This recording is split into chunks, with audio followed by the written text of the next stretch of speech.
Totoo pala ang sinasabi nila na ang mga magagandang bagay ay darating sa tamang tao.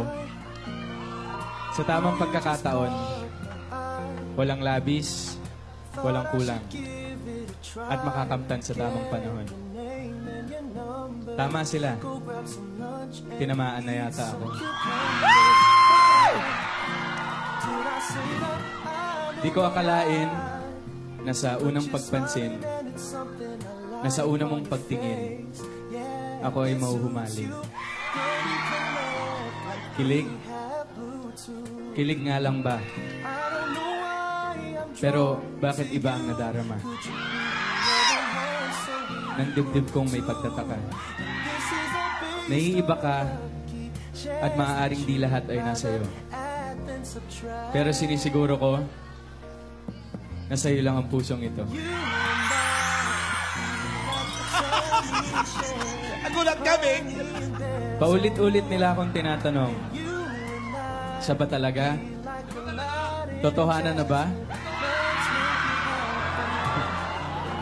At sa mga di ko pagsagot, marami silang paghihinala at panghuhusga. Pero bariwala lamang sa akin ang mga yon. Pagkat sa akin ay ikaw lang ang mahalaga. Noon, takot ako. Takot ako sa maraming bagay. Sa mga inakala kong limitasyon ng aking buhay. Pero nang ika'y nakilala, nawala ang aking pangamba. Bagkus napalitan ng ligaya.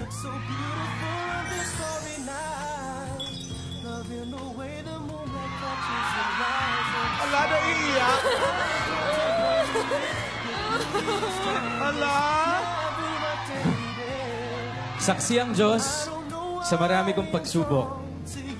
Saksi siya sa marami kong pinagdaanan. Pero marunong siyang magbigay ng palatandaan na malapit ako sa dapat kong panoonan. Pinasamahan niya ako ng isang anghel. Isang anghel na hawak sa aking mga kamay at mananatili pang habang buhay.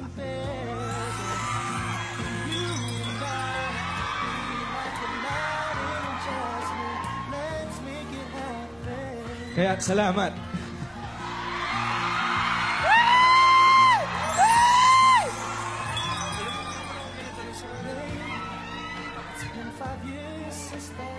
Dali, makikita mo eh. Surprise nga yung dulo eh. Surprise yung dulo. Ito na. Ito na yung last part. Kaya salamat sa lahat. Hindi na kailangan isa-isahin pa. Total, nag-iisa ka lang sa buhay ko. Sana pang matagalan na ang ligaya nating ito. At sagutin mo na ako ng matamis mong oo.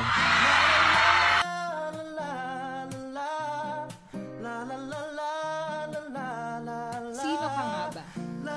At paano mo masasabi na ikaw ay naiiba? Ano nga ba ang papel mo sa mundong ito? Ano nga rin ba ang papel mo sa buhay ko? Iyan ang mga bagay na tinatanong ko sa aking sarili. Madalas nga ay hindi ako mapakali. Sa dami ng buwabagabag sa aking isip, may mga oras na sumasakit na ang aking dibdib. Parang ngayon. Ituloy mo! Ituloy mo! Tuloy! Sabi ng iba ay hindi ikaw ang karapat-dapat. Humanap daw ako ng iibig sa akin ng sapat. Kaya dapat daw akong maging maingat. Pero sino ba sila para magdikta kung sino ang nararapat? Inaamin kong ako ay takot na mahulog sa isang tulad mo. Ngunit alam ko na darating ang araw na kinatatakutan ko. Pero ano nga ba ang magagawa ko? Tila ang loob ko'y unti-unting nahuhulog sa iyo. True to life! Tinatanong ko ang aking sarili kung ikaw ba'y aking gusto. Ngunit ang isip ko'y nagsimulang magtago. Maaaring hindi ang bulong ng isipan ko, pero nararamdaman ko na sigaw ng puso ko ay oo. May mga oras na isip ko'y gulong-gulo sapagkat hindi ko na malaman kung alin ba ang totoo.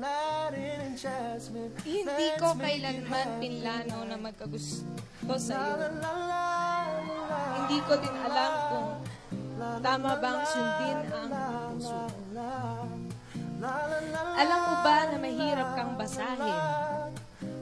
Kaya tila bang kay hirap mong mahalin. Sa takot na hindi mo ako kayang saluhin, ayos lang, basta kailanman ay huwag mo.